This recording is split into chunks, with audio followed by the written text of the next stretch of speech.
Hello दोस्तों, स्वागत है आपका मेरे चैनल में। आज हम जानेंगे डैलोडिल सिरप के बारे में। डैलोडिल सिरप एक कॉम्बिनेशन मेडिसिन है जो ड्राई कफ के ट्रीटमेंट में यूज़ की जाती है।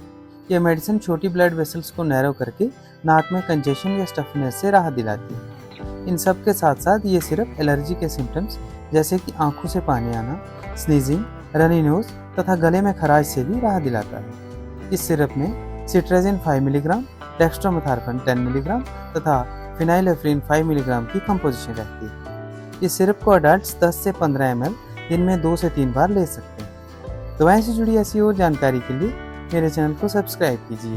धन्यवाद।